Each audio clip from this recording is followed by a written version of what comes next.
إن الحمد لله نحمده ونستعينه ونستغفره ونؤمن به ونعوذ بالله من شرور أنفسنا ومن سيئات أعمالنا من يهده الله فلا مضل له ومن يضلله فلا هادي له وأشهد أن لا إله إلا الله وأشهد أن محمدا عبده ورسوله أما بعد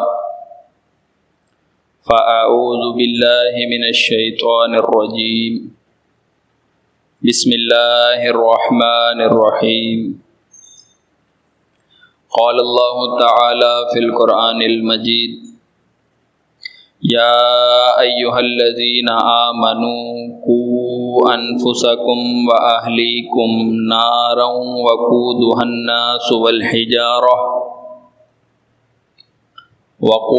الناس والحجارة عليها ملائكة غلاظ شداد لا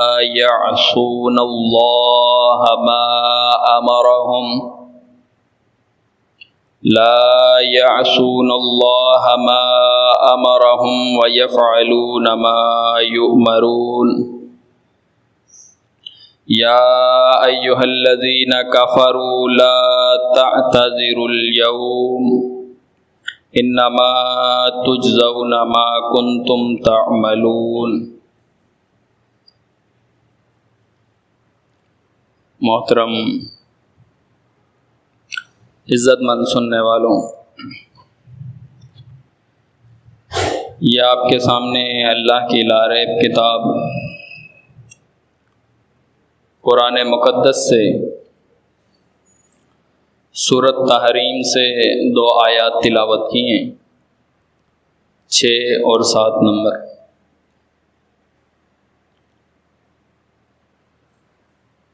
جب رسول اللہ صلی اللہ علیہ وسلم نے مکہ میں صفا کی پہاڑی پر علل اعلان دعوت توحید کا آغاز کیا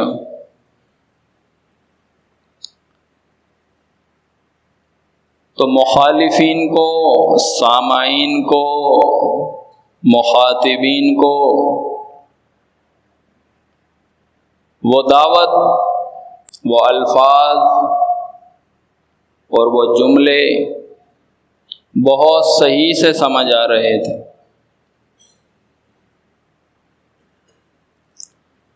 وہ مقصد بھی سمجھ رہے تھے کہ اس دعوت کا مقصد کیا ہے،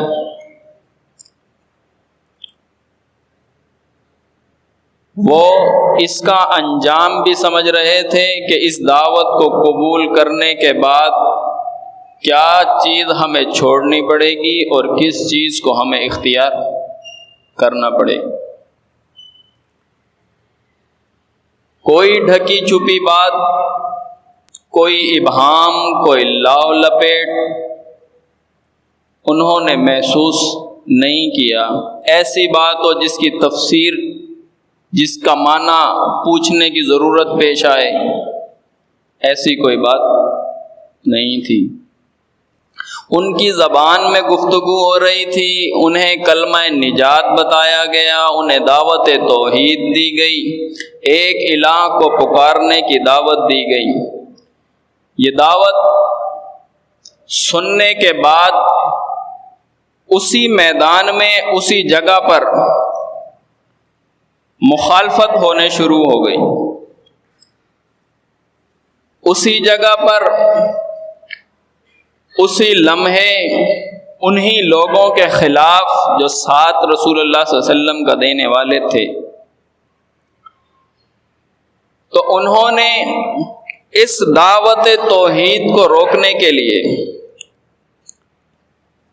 توحید کے اس پیغام کو بدلنے کے لیے، اس کی روک تھام کے لیے اقدامات شروع کر دیے۔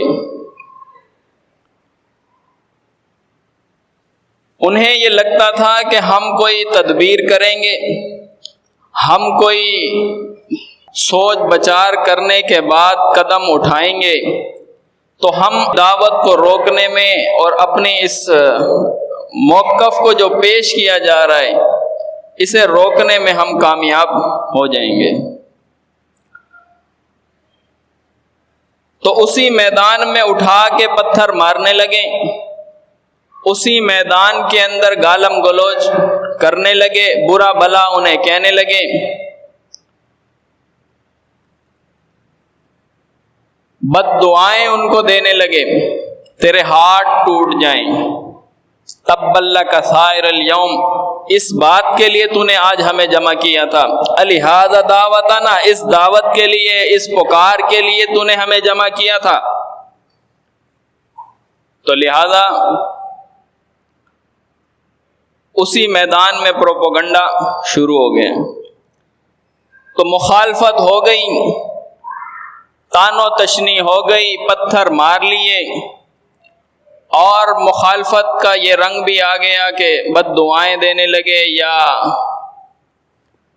یہ کہنے لگے کہ کیا تمہاری یہ دعوت ہے کہ ہم جو اپنے آباء و اجداد کی پکار کو، اپنے آباء و اجداد کے دین کو، ہمارے جو سلف ہیں، اسلاف ہیں، ان کے دین کو ہم چھوڑ دیں گے؟ تمہارے کہنے کے اوپر تم ایک شاعر و مجنون و انتا کذاب کہنے لگے اس میدان میں، انتا کذاب، تم جھوٹے ہو۔ اسی میدان میں ان کی زبانوں سے پہلے نکلا تھا صادق بھی ہیں آپ، امین بھی ہیں، اسی زبان سے اسی میدان میں انہوں نے کہا تھا، لیکن دعوت کو سننے سے پہلے۔ تو جب انہوں نے یہ دیکھا کہ یہ ہمارا اختلاف جو ہم نے پیش کیا ہے، جو ہم نے رد عمل سامنے رکھا ہے، اس کا کوئی حاصل وصول نہیں ہوا، کوئی بندہ جو ایمان لایا ہوا تھا واپس نہیں پلٹا، جو بندہ ایمان لایا ہوا تھا اس نے واپس قدم اپنے پیچھے نہیں اٹھائے، تو انہوں نے دعوت توحید کو روکنے کے لیے دوسرا ہتھ کنڈا استعمال کیا۔ دوسرا ہتھ کنڈا انہوں نے یہ رکھا کہ رسول اللہ صلی اللہ علیہ وسلم کے چچا ابو طالب کے پاس آ گئے، یہ آپ کا بھتیجا ہے، علل اعلان میدان کے اندر، ہماری مجلسوں کے اندر، ہمارے کاروبار کی جگہ پر، ہمارے گھروں کے پاس یہ آ کے ہمارے معبودوں کی بے حیثیتی اور بے وقتی کو بیان کرتا ہے، جو ہمیں برداشت نہیں ہوتا۔ آپ اسے سمجھا لیجئے، آپ کا بڑا پیار ہے، بڑا تعلق ہے، ایک نسبت سے آپ ان کے والد بھی ہیں، پرورش کو نندا ہیں،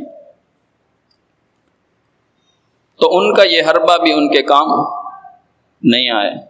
رسول اللہ صلی اللہ علیہ وسلم نے انکار کر دیا کہ میرے توحید کو بیان نہ کروں، ان کی بات مان لوں، کوئی تعویل کر لوں، کوئی ترمیم کر لوں، کچھ باتیں چھپا لوں، یا کچھ اپنی مان لوں، کچھ تمہاری مان لوں، میں ایسا کرنے والا نہیں ہوں، مجھے بڑے دن کے عذاب سے ڈر لگتا ہے، میں یہ ترمیمات کرنے والا نہیں ہوں۔ تو اسی دعوت توحید کو روکنے کے لیے جو اصل مقصد ہے، جو اصل منبع ہے، جو اصل گہوارہ ہے، بنیاد اور مرکز ہے، نقطہ نجات ہے، اس سے روکنے کے لیے، پیچھے ہٹانے کے لیے، تو انہوں نے تیسرا حربہ استعمال کیا۔ تیسرا حربہ یہ تھا کہ لالچ دے دیے، آپ کو مال چاہیے، ہم مال آپ کو دینے کے لیے تیار ہیں، آپ اپنی خواہش بتائیں، ڈیمانڈ بتائیں، ہم آپ کو مال دے دیں گے۔ اگر آپ کی یہ تمنا ہے کہ یعنی کہ آپ جو یہ دعوت دے رہے ہیں، یہ جو توحید کی بات کر رہے ہیں، الہ واحد کی بات کر رہے ہیں، اس کی پاداش میں آپ کوئی عرب کے بڑے اونچے خاندان میں کہیں شادی کرنا چاہتے ہیں، کوئی عورت آپ کو پسند ہے، تو آپ ہمیں بتا دیں، یہ خواہش ہم آپ کی پوری کر دیں گے۔ اگر یہ بھی آپ کی تمنا نہیں ہے تو آپ بتائیں کیا بادشاہت چاہتے ہیں، تو آپ ہمیں ویسے ہی بتا دیں، مجھے بادشاہ بنا دو، یہ دعوت نہ دو، یہ توحید کا پیغام نہ سناؤ، یہ الہ واحد کی دعوت نہ دو، ہم آپ کو بادشاہ بنانے کے لیے تیار ہیں۔ یہ لالچ دے رہے ہیں کہ اس راستے کو چھوڑ دو، یہ جو پیغام دیا ہے، یہ جو قولو لا الہ الا اللہ کی دعوت ہے، اسے چھوڑ دو۔ یہ جو لوگوں کو کہہ رہے ہو لوگوں لا الہ الا اللہ کہہ دو فلاح پا جاؤ گے، اسے چھوڑ دو، بادشاہ ہم آپ کو بنا لیں گے، پیغمبر بھی آپ کو مان لیں گے۔ اس صورت میں آپ بعض باتیں ہماری مان لیں، بعض اپنی مان لیں۔ پیسہ چاہیے، پیسہ دینے کے لیے تیار ہیں، کوئی عورت سے آپ شادی کرنا چاہتے ہیں، اس کی شادی آپ سے کر دیتے ہیں۔ تو رسول اللہ صلی اللہ علیہ وسلم نے فرمایا میرے ایک ہاتھ پہ سورج کا نظام رکھ دو۔ اگر تم یہ کر سکتے ہو کہ ایک ہاتھ پہ لا کے سورج کا نظام بھی رکھتے ہو اور دوسرے ہاتھ پہ چاند کا نظام بھی لا کر رکھتے ہو، تو میں یہ تمہاری دعوت کو، اس پیشکش کو قبول کرنے والا نہیں ہوں۔ میں نے وہی طریقہ اختیار کرنا ہے جو وحی کے ذریعے میرے پاس آیا، میں اس دعوت سے پیچھے ہٹنے والا نہیں ہوں۔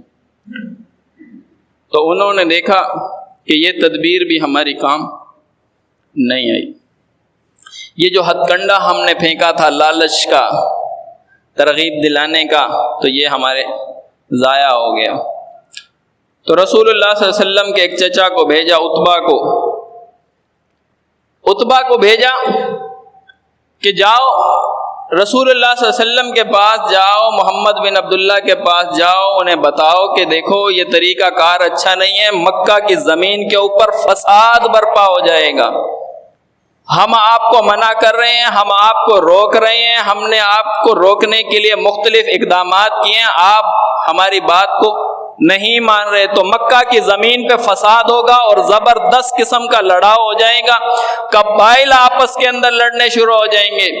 تو جاؤ محمد بن عبداللہ کو سمجھاؤ، اس کو یہ کہو کہ یہ لا الہ الا اللہ کی دعوت کو بولنا بند کر دے، یہ توحید کا پیغام بولنا یہ بند کر۔ رسول اللہ صلی اللہ علیہ وسلم کے پاس عتبہ آیا، رسول اللہ صلی اللہ علیہ وسلم نے حامیم السجدہ کا پہلا رکوع اسے سنایا، جس شکل کو لے کے عتبہ آیا تھا واپس وہ شکل لے کر نہیں گیا، منہ لٹکا لیا، اس کا منہ مایوسی والا تھا۔ مشرکین مکہ نے اسے آتے ہوئے دیکھ لیا اور وہ سمجھ گئے کہ یہاں پہ بھی کام ہمارا نہیں بنا، عتبہ کچھ نہیں کر کے آیا، اس کی شکل بتا رہی ہے کہ کتنا مایوس لٹکا ہوا آیا۔ عتبہ کے پاس کوئی جواب نہیں تھا، عتبہ حامیم السجدہ کا جواب دیتا، اس کی فصاحت کا جواب دیتا، اس کے پیغام کا جواب دیتا، وہ اس کے بارے میں کوئی چیز تو پیش کرتا۔ عتبہ اس چیز سے خالی تھا، آیات سنی منہ لٹکا کر چلا آیا۔ تو مشرکین مکہ کا یہ ہتھ کنڈا بھی ان کے کام نہیں آیا۔ مشرکین نے ایک ہتھ کنڈا اور ایک پروپوگنڈا یہ اختیار کیا، دیکھو جو محمد کے ماننے والے صلی اللہ علیہ وسلم، ہم ان لوگوں کے ساتھ جو محمد کا ساتھ دینے والے ہیں، خواہ ہمارے رشتہ دار ہوں، خواہ ہمارے قریبی لوگ ہوں، ہمارے قبیلے کے ہوں یا کسی بھی قبیلے سے ان کا تعلق ہو، جو محمد کا ساتھ دینے والے ہیں، ہم ان کے ساتھ بائیکاٹ کر رہے ہیں، سوشل بائیکاٹ، ان کے ساتھ لین دین نہیں کریں گے، ان کے ساتھ ہم نے سلام دعا کلام ہم نے ان کے ساتھ نہیں کرنا، ہم نے ان کے ساتھ دنیا داری نہیں رکھنی، یہ سودا سلف لینے کے لیے آئیں گے ہم انہیں نہیں دیں گے، یہ تجارت ہم سے کرنا چاہیں گے ہم ان کے ساتھ تجارت نہیں کریں گے۔ یہ سوشل بائیکاٹ انہوں نے اس مقصد سے کیا کہ یہ جو کلمہ توحید والا پیش کر رہے ہو، یہ جو الہ واحد کی دعوت پیش کر رہے ہو، اسے روک دو ورنہ ہم تمہارے ساتھ اس سے زیادہ بھی سلوک کریں گے۔ تو یہ کام بھی، یہ حربہ بھی ان کا ضائع چلا گیا۔ ہجرت حبشہ ہو گئی، پھر دوسری ہجرت حبشہ ہو گئی اور انہیں اس کا بھی کوئی فائدہ نہیں ہوا۔ جو ایمان لایا ہوا ہے واپس کوئی نہیں آیا، لوگ ان کے اندر شامل تو ہو رہے ہیں لیکن یہاں سے پلٹ کر جانے والا کوئی نہیں ہے، تو انہیں اپنا حربہ ناکام نظر آیا۔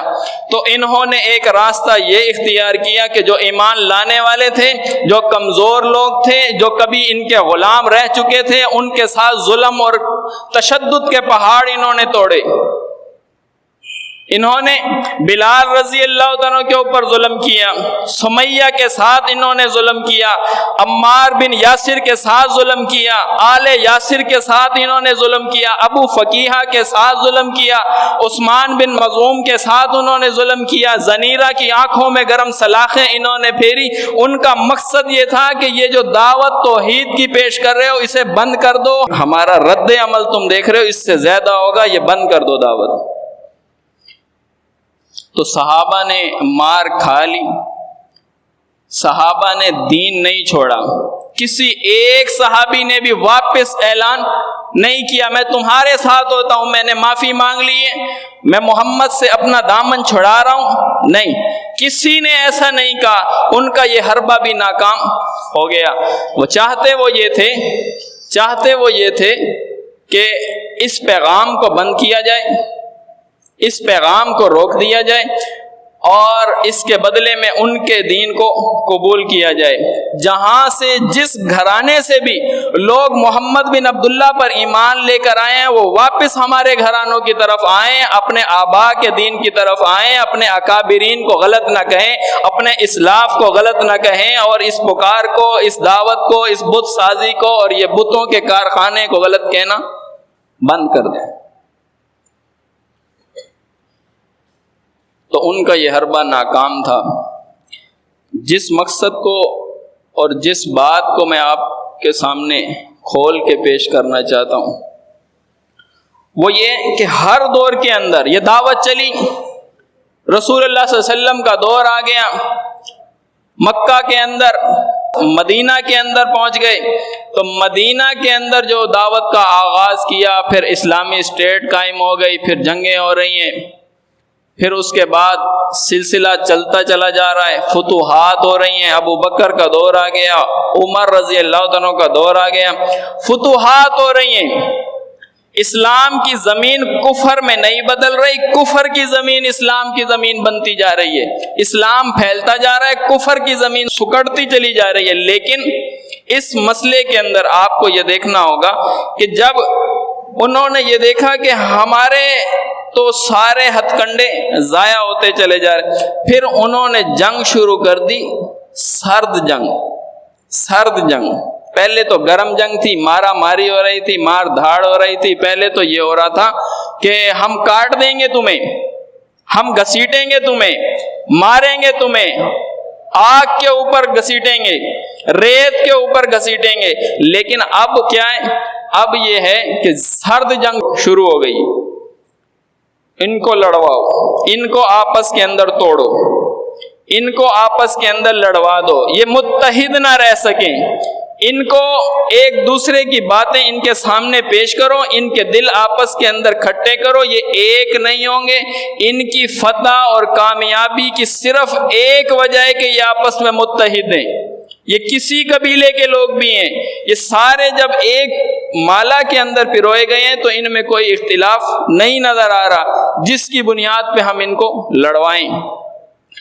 تو اتحاد کو توڑنے کے لیے، متحد ہونے والی صفت کو پارا پارا کرنے کے لیے انہوں نے بیچ میں اپنے شوشے چھوڑنے شروع کیے۔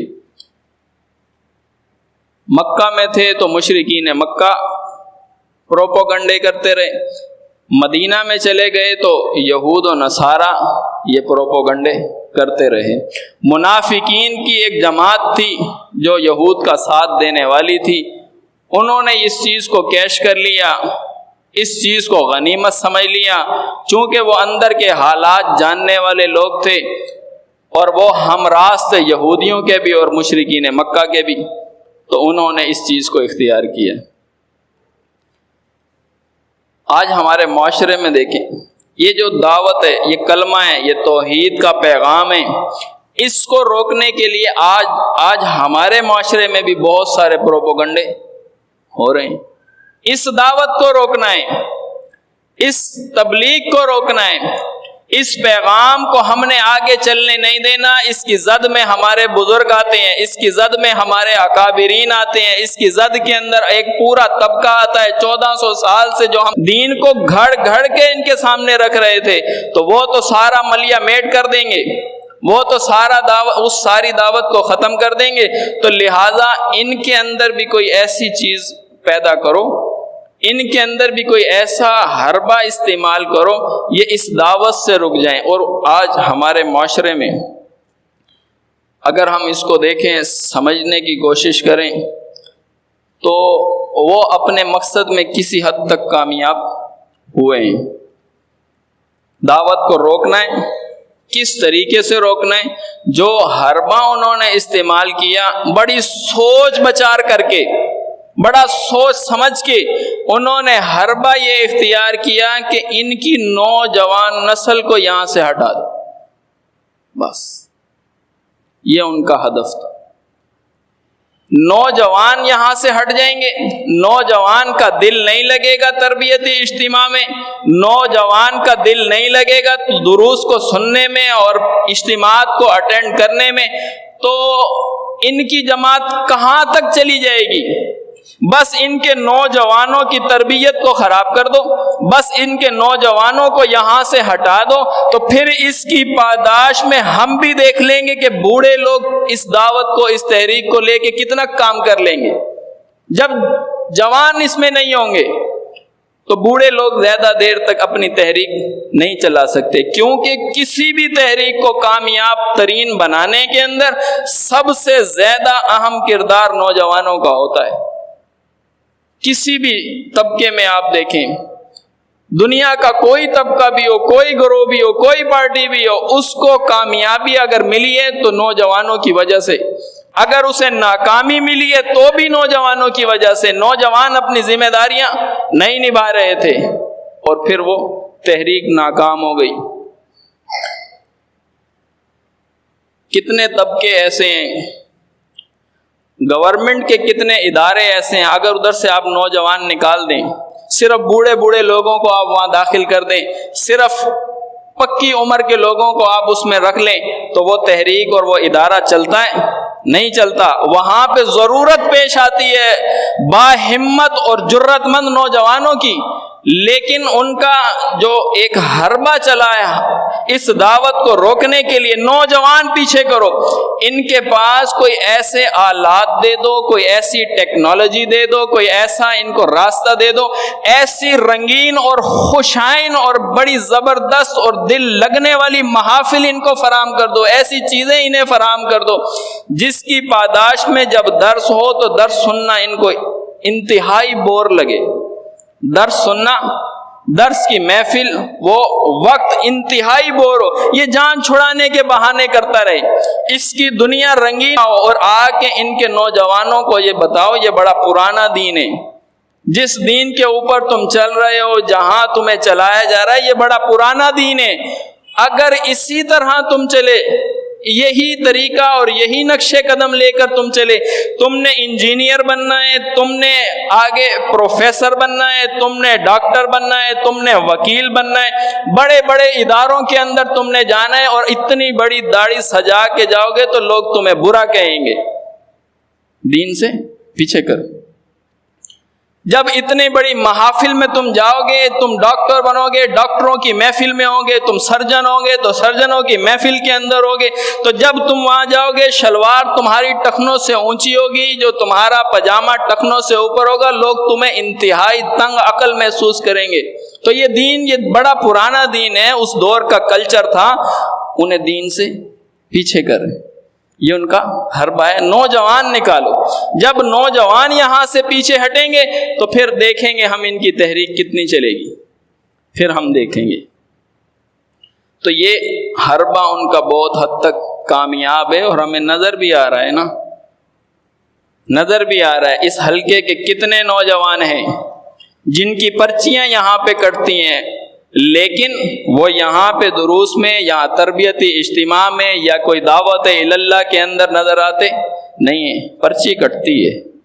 ہیں ساتھی، ہیں یہیں کے نوجوان ہیں، ساتھی ہیں ان کے گھروں کے اندر نوجوان ہیں، لیکن یہاں یہ وجہ ہے، یہ حربہ ان کا کامیاب ہے کہ ان کے نوجوان پیچھے نکالو، ہٹاؤ ان کو یہاں سے، نہ یہ تربیتی نشستوں میں ہوں گے، نہ یہ دین سیکھیں گے، نہ اس کے اوپر عمل کر سکیں گے، بس جو سن لیا والد سے، جو سن لیا اپنے نگران سے، بس جتنا سن لیا اس حد تک ہی رہیں گے، اور اس میں سے بھی بعض باتیں وہ تو موقع پہ ہی بھول جاتے ہیں، نہ جستجو ہوگی نہ لگن ہوگی، کیسے چلیں گے؟ اور اس میں بڑا ہاتھ ہے گھر کے بڑے لوگوں کا، ذمہ داروں کا، جو گھر کے نگران ہیں ان کا بڑا ہاتھ ہے۔ وہ لاڈ کرتے ہیں، وہ پیار کرتے ہیں، وہ محبت کرتے ہیں اپنے بچوں کے ساتھ، وہ اس طرح کا لاڈ اور پیار کرتے ہیں کہ انہوں نے کفر اور شرک کی پہچان ان سے چھین لی ہے۔ آپ اس کو بٹھائیں مسئلہ تکفیر پہ جو سوالات ہو رہے تھے، اس کو پہچان آئے گی؟ نہیں آئے گی۔ کفر کی اور شرک کی پہچان ان سے چھنتی چلی جا رہی ہے۔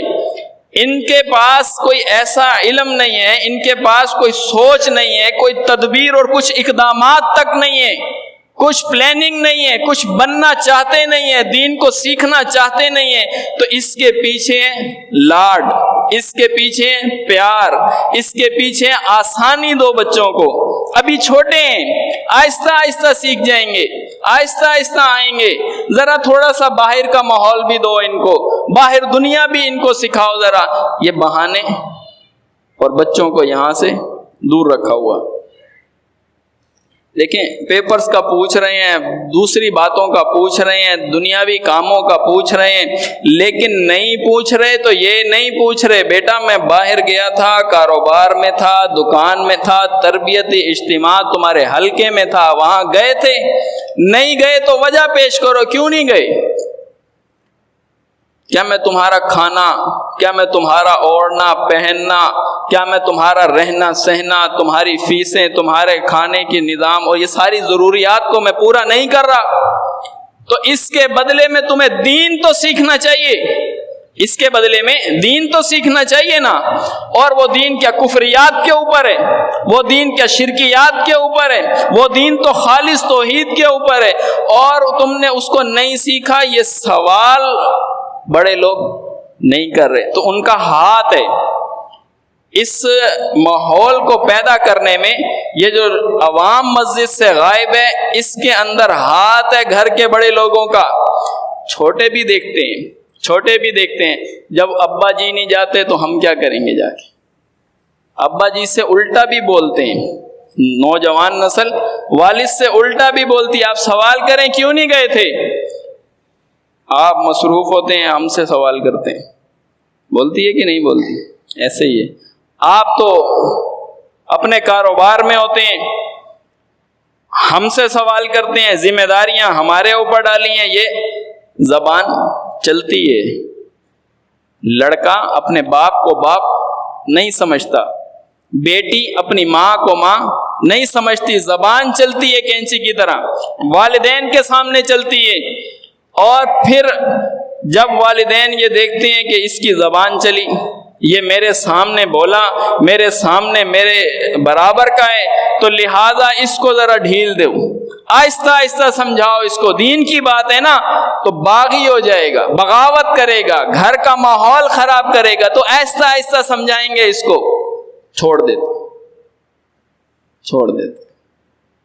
حالانکہ نبی علیہ السلام نے فرمایا کلکم راع و مسئول عن رعیتہ، تم میں سے ہر شخص نگران ہے، ہر شخص ذمہ دار ہے، اس سے اس کی ذمہ داری کے متعلق، اس کی رعایا کے متعلق اس سے سوال ہونے والا ہے۔ ہر شخص نگران ہے، گھر کا بڑا ہے وہ نگران ہے۔ باہر تقریریں ہو رہی ہیں، گھر کے باہر جھنڈے گاڑے جا رہے ہیں، بڑا دیندار اپنے آپ کو پیش کیا جا رہا ہے، لیکن گھر کے اندر کیا حال ہے؟ اولاد کی تربیت کیسی ہے؟ یہ جو آیت میں نے آپ کے سامنے پیش کی ہے، اس میں اللہ تعالیٰ نے فرمایا یا ایھا الذین آمنوا قوا انفسکم واہلیکم نارا۔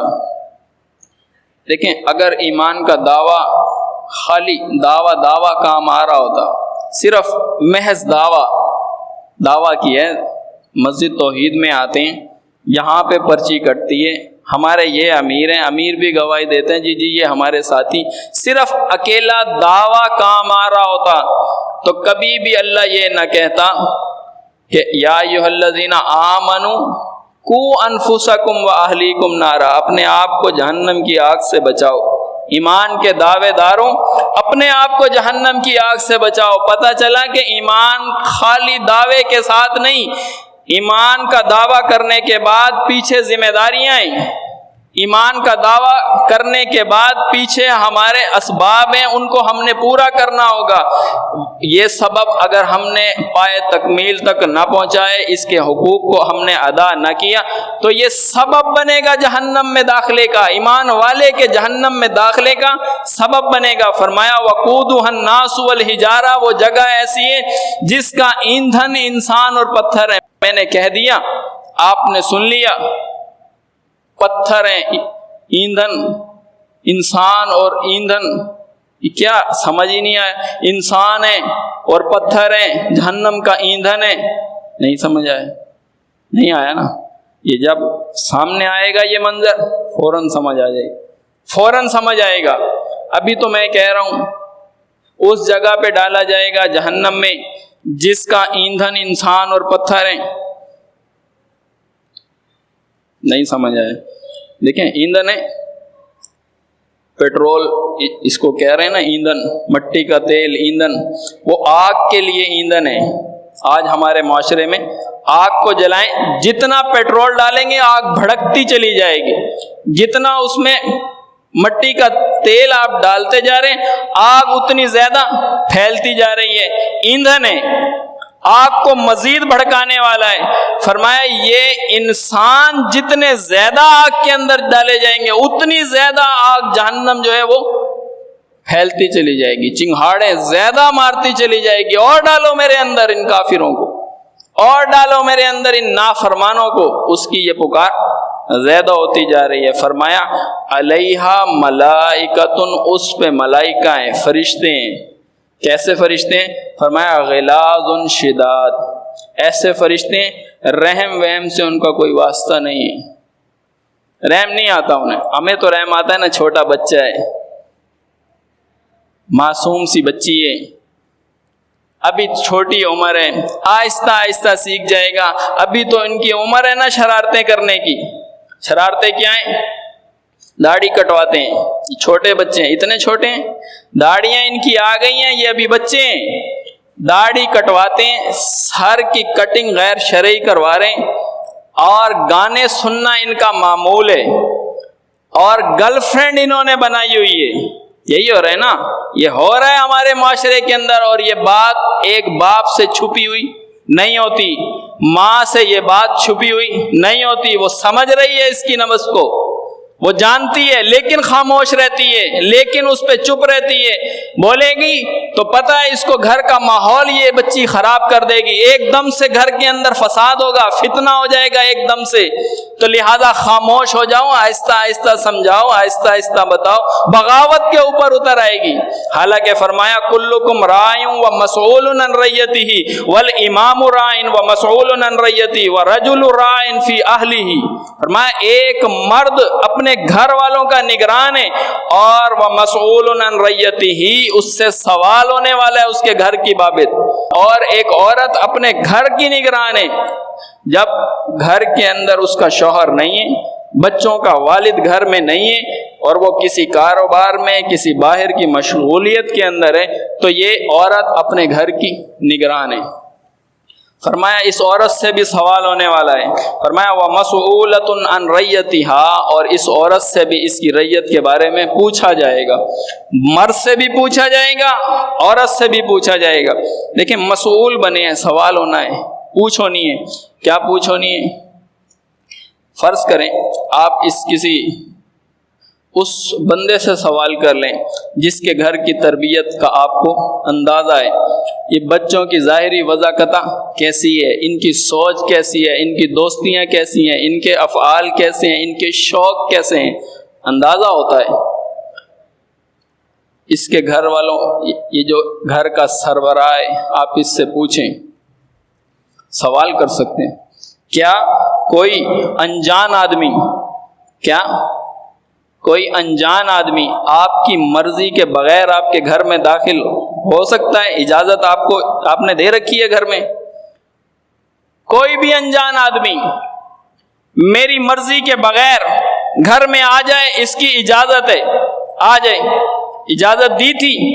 نہیں دی کسی نے بھی۔ یہاں پابندی ہے، کوئی اجنبی، کوئی انجان شخص اس کی مرضی کے بغیر اس کے گھر میں داخل نہیں ہو سکتا، حتیٰ کہ ایک بچہ بھی اس کی مرضی کے بغیر اس کے گھر کے اندر پرورش نہیں پا سکتا۔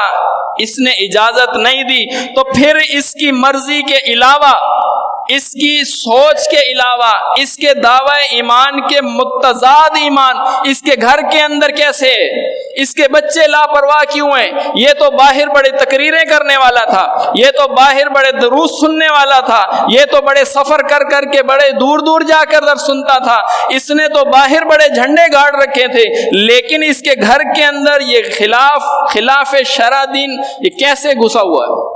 اس کے بچے لا دین کیوں ہیں؟ دین کا شوق کیوں نہیں ہے؟ اس کے بچوں کو پتہ کیوں نہیں ہے ان کے عادات اور اخلاق؟ کیا یہ ناواقف ہے یا اس نے اجازت دے رکھی ہے غیر شرعی باتوں کا گھر میں داخلہ ہو جائے؟ اس کی طرف سے کوئی پابندی نہیں ہے۔ یہی بات ہے نا، ایک انجان بندہ گھر میں آ کے بیٹھا ہے، چائے پی رہا ہے، کھانا کھا رہا ہے، اپنی مرضی سے آ رہا ہے، اپنی مرضی سے جا رہا ہے، اعتراض تب تک نہیں ہوگا جب تک اس کی مرضی ہے، ٹھیک ہے، کوئی بات نہیں، آ رہا ہے تو آ جائے، جا رہا ہے تو چلا جائے، جو آ رہا ہے آ جائے۔ اگر اس کو اعتراض ہو رہا ہے اس بات کے اوپر، انجان میرے گھر میں کیا کر رہا ہے، تو انجان دین اس کے گھر میں کیا کر رہا ہے، اس کو اعتراض کیوں نہیں ہو رہا؟ اس کا مطلب یہ ہے کہ اس نے دعوی ایمان صرف دعوے کے طور پہ، ایمان کا دعویٰ صرف ظاہری ہے، حالانکہ اس کو کہا گیا تھا کو انفسکم، اپنے آپ کو بھی بچاؤ اس دعوے کے بعد، واہلیکم نارا، اور اپنے گھر والوں کو بھی بچاؤ۔ اسی لیے یہی راستہ اختیار کیا تمام انبیاء کرام نے، یہی راستہ اختیار کیا تمام صالحین نے، یہی راستہ اختیار کیا صدیقین اور شہداء نے۔ اپنے گھر کی طرف نظر دوڑائی، اپنے گھر کی اصلاح کی، یہی راستہ نوح علیہ السلام نے اختیار کیا، اپنے بچے کو سمجھا رہے ہیں۔ نوح علیہ السلام یہ دیکھ رہے ہیں کہ میرا بچہ، اس کے عادات صحیح نہیں ہیں، اس کی دوستیاں صحیح نہیں ہیں، جدھر میں اشارہ کر رہا ہوں آپ میری بات کو سمجھیں۔ نوح علیہ السلام دیکھ رہے ہیں کہ میرے بچے کی تربیت، کدھر اس کا رجحان ہے، کدھر اس کا شوق ہے، کدھر اس کی دوستیاں ہیں، کہاں اس کا دل لگتا ہے، کن لوگوں میں جا کے یہ بیٹھتا ہے اور کن کے جو باتوں کو تسلیم کرتا ہے اور ان سے متاثر ہوتا ہے، اثر ان کا لیتا ہے۔ لیکن ان کو سمجھا رہے ہیں، صبح شام سمجھا رہے ہیں۔ دیکھیں قرآن کہتا ہے جس دن موجیں آئی پہاڑ کی طرح ہو گئی، اتنی بڑی بڑی موجیں، عذاب کا دن تھا، پانی آیا، موجیں پہاڑ کی جانب ہو گئیں۔ اس وقت پھر نوح علیہ السلام اپنے بچے کو بتا رہے ہیں، یا بنی ارکب معنا، اے میرے بیٹے میرے ساتھ بیٹھنا، ولا تکم مع الکافرین، کافروں کے ساتھ نہ چلے جانا، میرے ساتھ بیٹھنا۔ یہ کوئی سیلاب نہیں ہے، یہ کوئی ایسے ہی کوئی نالا نہیں ٹوٹ گیا، کوئی ندی کا کنارہ نہیں ٹوٹ گیا، یہ کیا ہے، یہ عذاب ہے، تم میرے ساتھ بیٹھنا، کفار کے ساتھ نہ چلے جانا۔ دیکھیں کیوں سمجھا رہے ہیں نوح علیہ السلام اپنے بیٹے کو، کیوں سمجھا رہے ہیں؟ میں آپ کو نقطہ پیش کر دوں۔ نوح علیہ السلام دعا کر رہے ہیں، اے اللہ یہ کفار قومیں، ان کی آنے والی نسل بھی انتہائی نافرمان ہونے والی ہے، کوئی ایمان لانے والا نہیں ہے، عذاب نازل کر دے، اے اللہ عذاب بھیج دے۔ اللہ نوح علیہ السلام کو کہہ رہے سورۃ ہود کے اندر، کیا کہہ رہے ہیں کہ اے نوح، جن لوگوں نے آپ کے اوپر ایمان لانا تھا وہ لے آئے، جن لوگوں نے آپ کے اوپر ایمان لانا تھا وہ لے، کوئی اور نیا شخص آپ کے اوپر ایمان لانے والا نہیں ہے۔ عذاب آ گیا، اب پھر سمجھا رہے ہیں بچے کو، حالانکہ پتہ ہے کوئی نیا ایمان لانے والا نہیں ہے، لیکن پھر سمجھا رہے ہیں بچے کو۔ یہ تقاضا اس بات کا ہے کہ اپنے گھر کی طرف نظر دوڑاؤ، یہ ایمان لاتے ہیں لائیں، نہیں لاتے نہ لائیں، اپنی ڈیوٹی کو سر انجام دو، مسئول بنائے گئے ہو، پوچھا جائے گا تم سے اپنے گھر والوں کے متعلق، اپنی رعایا کے متعلق، اپنے کنبے اور قبیلے کے متعلق پوچھا جائے گا کہ تم نے کتنی دعوت دی۔ حالانکہ نوح علیہ السلام اتمام حجت کر چکے ہیں، لیکن دوبارہ زور اسی بات کے اوپر ہے کہ اپنے گھر والوں کی طرف نظر دوڑاؤ، سمجھاتے رہو، بتاتے رہو ان کو۔ نگران کا کام یہی ہے، مرد مومن کا کام ہے، وہ بتا رہا ہے اپنی قوم کو۔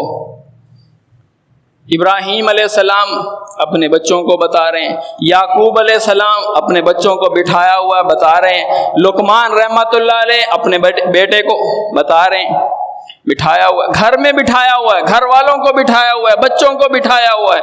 تو یہی ہے نا، یہ جس شخص کو پتہ چلے گا کہ مجھ سے سوال ہونے والا ہے، مجھ سے پوچھ ہونے والی ہے، گرفت میری ہونے والی ہے۔ دیکھیں، کسی بندے سے سوال ہو اس بارے میں جس میں اس کی خطا ہو، اس کو پتہ ہے میں نے یہاں پہ غلطی کی ہے، میری خطا ہے، یہاں پہ میں نے صحیح طور پہ اقدامات نہیں کیے جو مجھے جس کا کرنے کا مجھے پابند بنایا گیا تھا۔ اب اللہ اس سے سوال کرے، اس کی کیا کیفیت ہوگی، اس کو سمجھنے کے لیے آپ دیکھیں، اللہ سوال کر رہا ہے عیسیٰ ابن مریم سے، اللہ سوال کر رہا ہے عیسیٰ علیہ السلام سے۔ کیا سوال؟ اے عیسیٰ، کیا تم نے کہا تھا ان لوگوں کو کہ مجھے اور میری ماں کو الہ بنا لینا؟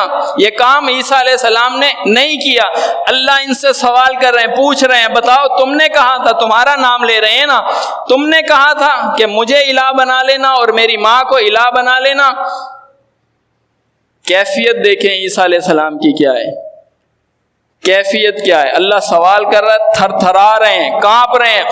حالانکہ سوال وہ ہے جس میں وہ بری ہیں، سوال وہ ہے جس کا کام کرنے کا لوگوں کو انہوں نے حکم نہیں دیا۔ اب جس کے اندر ایک شخص کی غلطی بنتی ہے، اس کو پابند بنایا گیا تھا، نگران اسے بنایا گیا تھا، اقدامات اس نے کرنے تھے، وہ کوئی کام اس نے نہیں کیا۔ اب اس سے اللہ سوال کرے، آج اس سے پوچھیں، آج اس کی کیفیت دیکھیں، یہ نڈر ہے، ڈرتا نہیں ہے۔ کیوں نہ اللہ ڈرائے؟ فرمایا غلاظ شداد اللہ یعصون اللہ، ایسے فرشتوں سے تمہارا واسطہ پیش ہونے والا ہے، انہیں رحم نہیں آتا، بہت سخت مزاج ہے ان کا، بہت سخت مزاج ہے۔ فرمایا لا یعصون اللہ، وہ اللہ کی نافرمانی نہیں کرتے، اللہ حکم دے گا وہ کام وہ کر جائیں گے۔ وہ یہ نہیں دیکھیں گے بچی ہے، وہ یہ نہیں دیکھیں گے چھوٹا بچہ ہے، وہ یہ نہیں دیکھیں گے یہ نماز چھوڑنے کی تو وجہ سے آیا ہے جہنم میں، حکم ہوگا ہتھوڑے وہ برسا دیں گے۔ فرمایا وہ نافرمانی کرنے والے فرشتے بڑے سخت اور بڑے، فرمایا غلاظ شداد، ایسی ان کی طبیعت ہے، بات تو سنیں گے نہیں، وہ نا بات سنیں گے، اچھے چلیں مذاکرات کر لیتے ہیں، ایسی کوئی کیفیت نہیں ہے۔ فرمایا لا یعصون اللہ، اللہ کے مخالفت وہ نہیں کرتے۔ دیکھیں ابھی کلام ہو رہا تھا، اللہ کا خطاب ہو رہا تھا یا ایھا الذین آمنوا سے، یا ایھا الذین آمنوا، اے لوگوں جو ایمان لے کر آئے، قو انفسکم، بچاؤ اپنے آپ کو، واہلیکم، اور اپنے گھر والوں کو، نارا، جہنم سے۔ یہ اہل ایمان سے خطاب ہو۔ اگلی آیت شروع ہوئی ہے یا ایھا الذین کفروا سے، اہل ایمان کے دعوے داروں کو ان کی ذمہ داری بتائی، ایمان کا تقاضا بتایا، ان کو بتایا ذمہ داری یہ صرف اپنے آپ کو نہیں، گھر والوں کو بھی جہنم کی آگ سے بچاؤ، اقدامات کرو، کوشش اللہ تمہاری دیکھے گا، کوئی نہیں مانتا نہ مانے، اقدامات کرو۔ یہی نوح علیہ السلام نے اقدامات کیے، حالانکہ وہ جانتے ہیں کوئی نیا بندہ ایمان لانے والا مجھ پر نہیں ہے، لیکن اقدامات کر رہے ہیں، اپنے بیٹے کو پھر سمجھا رہے ہیں، عذاب والے دن سمجھا رہے ہیں، عذاب دیکھ کے تو کسی قوم کی توبہ بھی قبول نہیں ہوتی، پھر بھی سمجھا رہے ہیں۔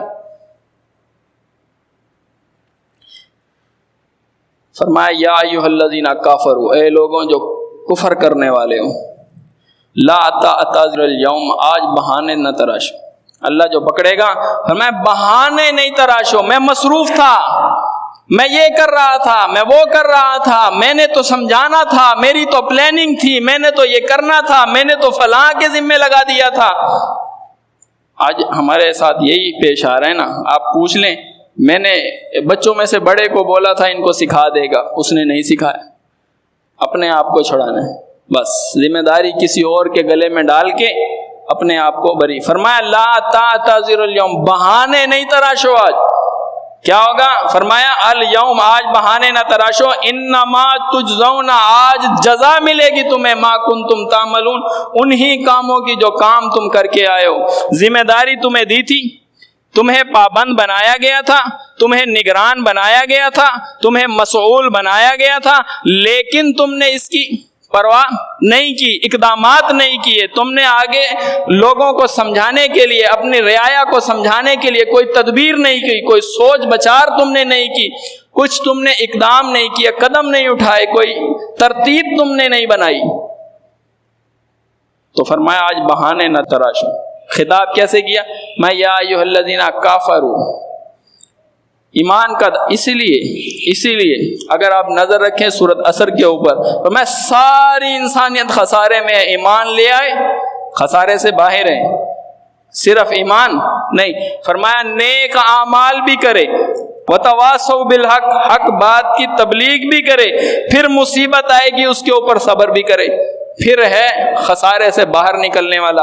نظر دوڑائیں ایک شخص کے اوپر، ایک شخص رسول اللہ صلی اللہ علیہ وسلم کے اوپر ایمان لے کر آیا، ایک شخص رسول اللہ صلی اللہ علیہ وسلم کے اوپر ایمان لے کر آیا اور رسول اللہ صلی اللہ علیہ وسلم کے ساتھ جنگ میں چلا گیا، جنگ میں گیا، کفار کی صفوں کو توڑنے کے لیے، انہیں بکھیرنے کے لیے ان کی صفوں کے اندر گھس گیا، اور جب کفار کے وار لگے، کفار نے اس کو مارا، کفار کی تلواریں اس کے اوپر چلی، اپنی تلوار اپنے پیٹ میں اس نے اتار لی، خسارے سے بچ گیا۔ وہ ایمان والا مومن ہی جو ہے وہ جنت میں داخل ہوگا، ورنہ اللہ دین کا کام کسی سے بھی لے لیتا ہے۔ اسی لیے تو فرمایا یہ جہنم کے اندر اس کی بشارت دے دی کہ فرمایا جہنم کے اندر چلا گیا۔ ابھی تو پیچھے ہمارے پاس بڑے اقدامات، دعوت ہم نے دینی نہیں، کوئی مصیبت آنی نہیں، دعوت قوم کو دینی نہیں، رشتہ داروں میں دینی نہیں، چھوڑیے قوم والوں کو، قبیلے والوں کو، جب یہ بولے گا گھر کے اندر، یہ گھر ہی سے مخالفت اس کے اوپر آئے گی، گھر ہی سے یہی ایمان کے دعوے دار بچے ہی اس کو جملے کسیں گے، یہیں سے مخالفت آئے گی۔ تو یہاں پہ ان ساری باتوں کو سامنے رکھنا ہوگا اور سمجھنا ہوگا، ذمہ داری تو ہے تو، لیکن اس کو اس طرح کرنا ہوگا جیسے نبی علیہ السلام نے طریقہ بیان کیا ہے، صحابہ نے طریقہ عمل وہ کر کے دکھایا ہے۔ جب یہ آیت نازل ہوئی نا، فرمایا وَأَنذِرْ عَشِيرَتَكَ الْأَقْرَبِينَ، اے پیغمبر آپ اپنے قریبی رشتہ داروں کو ڈرائیے،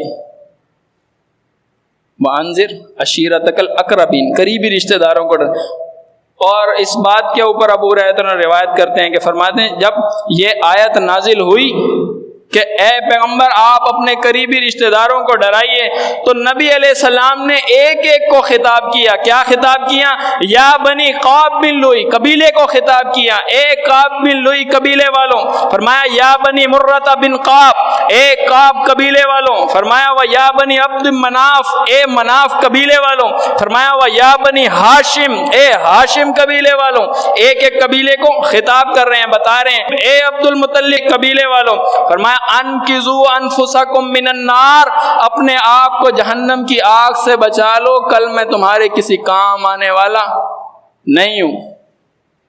دیکھیں جب آپ کو پتہ ہے یہ بچے ایسی فرمائش کر رہے ہیں، ایسی فرمائش کر رہے ہیں، جو فرمائش کفر کا راستہ ہے، ایسی فرمائش کر رہے ہیں، ایسی طرف مجھے کھینچ رہے ہیں، مجھے بلا رہے ہیں جو نافرمانی اللہ کی بنتی ہے، جو کفر اللہ کا بنتا ہے، تو وہاں کیا ہے؟ وہاں لاڈ ہو رہا ہے، پیار ہو رہا ہے۔ حالانکہ طریقہ کار یہ تھا، وہاں اپنی بچی کو اور اپنے اس بچے کو، اور ماں بھی ہو سکتی ہے، باپ بھی ہو سکتا ہے، اور اس بندے کا کوئی دادا بھی ہو سکتا ہے، کوئی بھی جو بھی اس کو فرمائش کر رہا ہے، اس کو بلا رہا ہے، وہ نافرمانی کا کام بنتا ہو، وہ اللہ کا کفر بنتا ہو، اللہ کی آیات کا کفر بنتا ہو، شرک تو اسے کیا کہنا چاہیے؟ اسے وہی کہنا چاہیے جو آل فرعون میں سے ایک بندہ، فرعون کے خاندان میں سے بندہ ایمان لے کر آیا تھا، اس نے اپنی قوم کو کہا تھا وَيَا قَوْمِ مَا لِي أَدْعُوكُمْ إِلَى النَّجَاةِ، تمہیں کیا ہو گیا ہے؟ کیا ہو گیا تمہیں؟ دعویٰ تمہارا توحید کا ہے، تمہارے فطرانے میں دیتا ہوں، تمہارے تو میں فطرانے جمع کراتا ہوں، تمہاری طرف سے تو میں صدقہ خیرات کر رہا ہوتا ہوں، تمہارا تو نام میں تم مجھے بلا رہے ہو کفر کی طرف۔ اس کو تو یہ کہنا چاہیے تھا، اس کو تو کہنا چاہیے تھا کیا ہو گیا تم مجھے کفر کی طرف بلا رہے ہو، شرک کی طرف بلا رہے ہو، حالانکہ تمہارا دعویٰ اور میرا دعویٰ کس طرف بلاتا ہے؟ نجات کی طرف بلاتا ہے۔ یہ جو دعویٰ ایمان کیا یہ تو نجات کی طرف بلاتا ہے، میں تو تمہیں نجات کی طرف بلانے والا ہوں۔ تم مجھے کہہ رہے ہو فلاں کی شادی میں جانا ہے، تم مجھے کہہ رہے ہو فلاں برتھ ڈے کے اندر جانا ہے، تم مجھے کہہ رہے ہو فلاں محفل کے اندر جانا ہے، تم مجھے کہہ رہے ہو فلاں کی فوجی کے اندر جانا ہے، تم مجھے یہ کہہ رہے ہو فلاں جگہ میں نے تعزیت کرنے جانا ہے، تم یہ کفر کی طرف مجھے بلا رہے ہو، مجھے شرک کی طرف بلا رہے ہو، اللہ کی نافرمانی کی طرف بلا رہے ہو، حالانکہ میں تمہیں تو ایمان کی طرف بلانے والا ہوں۔ تمہیں تو یہ کہنا چاہیے، لیکن وہاں کیا چل رہا ہے؟ لاڈ چل رہا ہے، پیار چل رہا ہے۔ بچے سو رہے ہیں، فجر ہو گئی ہے، سونے دو، اتنی دیر سے سوئے تھے نا، پیپرز کی تیاری کر رہے تھے، دیر سے سوئے تھے، ابھی اٹھائیں گے، غصہ آئے گا، بولے گا، چیخے گا، چلائے گا۔ یہ نہیں ہو رہا ہے نا؟ خطا ہے تو ماننی چاہیے نا، غلطی ہے تو ماننی چاہیے۔ فرمایا یہ 7 سال کا ہو جائے، اس کو نماز کا بولو، اس کو سکھاؤ، اس کو ترغیب دلاؤ۔ 10 سال کا ہو جائے، فرمایا فضربو، 10 سال کے بچے کو مارنا تھا، ابھی یہ 20 سال کا ہے تو بولنے پہ خطرہ لگ رہا ہے نا۔ پہلے 10 سال والے کو مارا ہوتا تو یہ بولتا نہیں، بولتا یہ گھر کے اندر ماحول کو خراب نہیں کرتا، یہ اپنی آواز کو اونچا گھر میں نہیں کرتا۔ اب یہاں ہو رہا ہے پیار، لاڈ آ رہا ہے، کوئی بات نہیں، چھوٹا بچہ ہے، یہ چھوٹا ہے۔ اچھا اب کیا ہے؟ گیا کٹنگ کروانے، بال کیسے کٹوا کے آ گیا، باپ نے پوچھے، کوئی بات نہیں جی، آج کل کا ماحول ہے، بچے ہیں نا، کریں گے ایسے، بچے جو ہیں شرارتیں کریں گے، شرارتیں ان کی یہی ہیں، گانے بھی سن رہے ہیں، فلمیں بھی دیکھ رہے ہیں، گرل فرینڈ بھی بنائی ہوئی ہے، شرارتیں ان کی یہی ہیں، یہی شرارتیں ہیں۔ اور بچی کی شرارتیں کیسے؟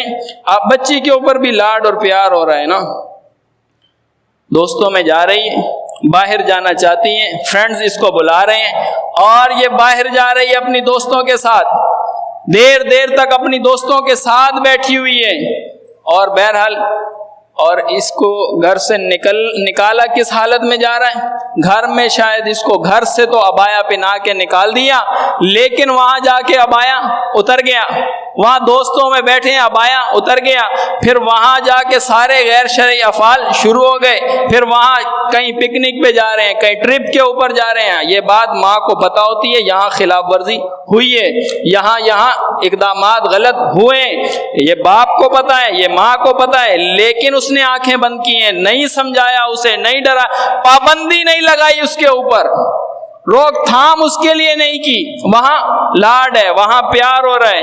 آپ اپنے ساتھیوں کے بچوں کو بلائیں، ذرا ان سے ذرا پوچھیں جن کے بارے میں حلقے کا پتہ ہوتا ہے نا، ہمیں ہمارے حلقے کا پتہ ہے، آپ ان سے پوچھیں، لڑکوں کو بٹھا کے تھوڑا سا ذرا ان کے لیے فرینڈلی ماحول کریٹ کر دیں تاکہ وہ کھل کے بات آپ سے کر سکیں۔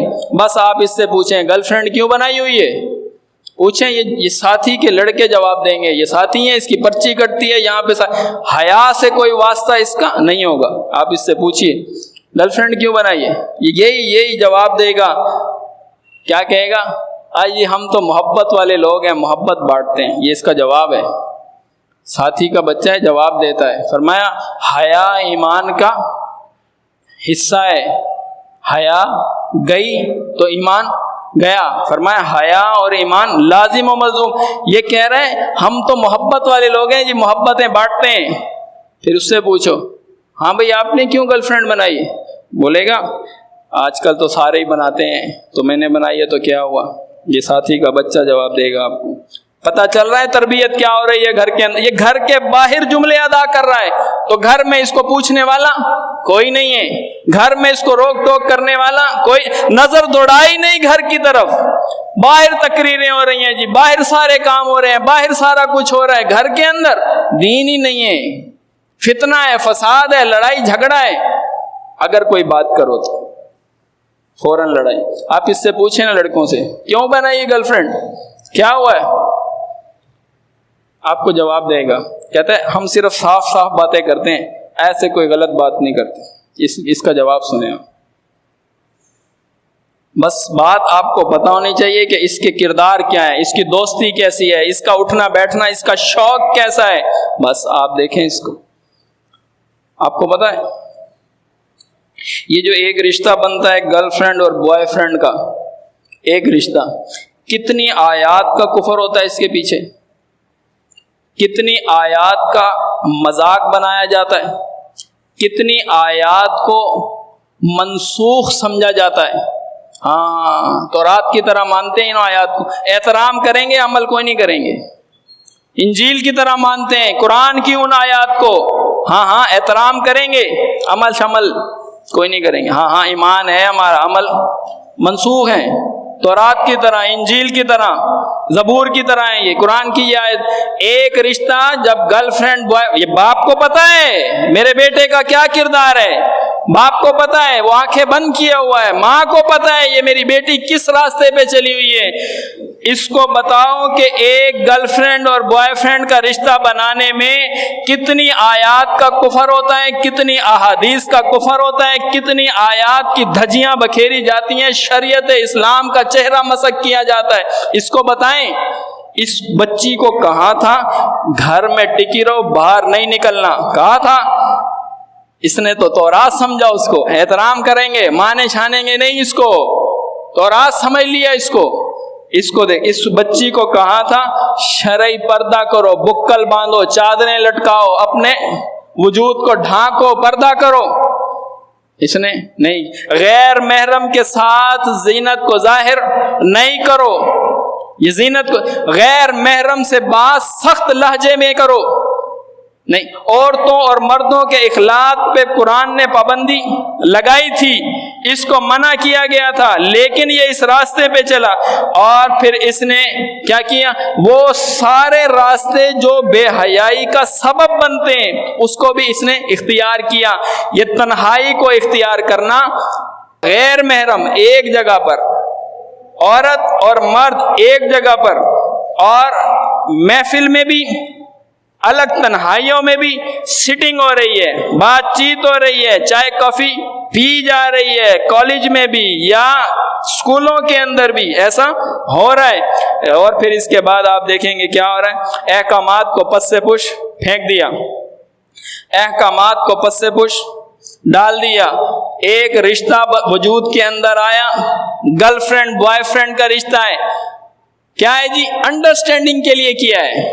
اچھا صحابہ کرام نے بھی کیا تھا، انڈرسٹینڈنگ کی تھی، ہاں رشتہ کرنا ہے تھوڑی انڈرسٹینڈنگ ہونی چاہیے، ذہن ملنا چاہیے۔ یہ ساتھی کے لڑکے انڈرسٹینڈنگ کا بہانہ کیا ہے، یہ بہانہ ہے، کوئی بہانہ نہیں۔ لیکن یہ تو سری بے حیائی ہے۔ اور ایک گرل فرینڈ کا ایک بوائے فرینڈ کا رشتہ بنا ہوا ہے، باپ کو پتہ ہے، ماں کو پتہ ہے، گھر میں ماحول کیا چل رہا ہے، دعوت اور تبلیغ کوئی نہیں، توحید کا پتہ کوئی نہیں، طاغوت کی آیتیں یاد کوئی نہیں، کچھ نہیں پتہ گھر کے اندر۔ پوچھیں طاغوت کے بارے میں، پوچھیں اس سے کفر کے بارے میں، کفر کی نشاندہی کن آیات میں ہوئی، شرک کی نشاندہی کس آیات میں، منافق کی نشاندہی کس آیات میں، بتائیں تو خصلتیں تو بیان کریں، کوئی پتہ نہیں۔ بتائیں ذرا اس کو کہ کہاں پہ لکھا ہوا ہے کہ مشرک کی دعائیں مغفرت نہیں کرنی، کہاں لکھا ہے مشرکوں کے ساتھ رشتہ داری نہیں کرنی۔ یہ تو رشتے ڈھونڈ رہے ہیں نا دوسرے رشتہ داروں میں، بیٹی کا رشتہ کرنا ہے، بیٹے کا رشتہ کرنا ہے، رشتہ داروں کے اندر نظریں دوڑائی ہیں، گھروں کے اندر دعوتیں ہو رہی ہیں، دیکھ رہے ہیں وہاں پہ کوئی رشتہ داری، کوئی رشتہ مل جائے اچھا سا رشتہ ہو، بیٹا خود بتا دے، ماں باپ ساتھی، ہمارا ساتھی ہے، المیہ تو دیکھیں بیٹے کی انتظار کر رہا ہے، یہ بیٹا بتائے گا کہ کہاں شادی کرنی، اس سے پوچھ رہے ہیں بتاؤ کدھر ہے، کہیں ہے ذہن تمہارا؟ ماحول دیا ہے، اس کو ماحول دیا ہے، ماحول فراہم کیے۔ فرمایا یا ایھا الذین آمنو، اے ایمان والوں، قوا انفسکم، سنجیدہ ہو جاؤ، اپنے آپ کو بچاؤ جہنم کی آگ سے، واہلیکم نارا، اور اپنے اہل و عیال کو بھی وقودها الناس والحجارہ، اس آگ سے بچاؤ جس کا ایندھن انسان اور پتھر ہیں. سوچو اس بات کو، جس کا ایندھن انسان اور پتھر ہیں. فرمایا علیہا ملائکۃ غلاظ شداد لا یعصون اللہ، ایسے ملائکہ اس کے اوپر اللہ نے مسلط کر رکھے ہیں، ان کو رحم نہیں آئے گا، بڑے سخت مزاج کے ہیں، اللہ کی نافرمانی وہ نہیں کرتے. فرمایا وَيَفْعَلُونَ مَا يُؤْمَرُونَ، اللہ ان سے جو حکم کرتا جائے گا اور وہ اس کی بجا آوری کرتے چلے جائیں گے. تو اللہ سے دعا ہے کہ اللہ تعالی ہمیں اپنے گھروں پہ نظر دوڑانے کی اور اس کو اصلاح کے زمرے میں کچھ اقدامات کرنے کی توفیق عطا فرمائے. وَمَا عَلَيْنَا إِلَّا الْبَلَاغُ الْمُبِينُ.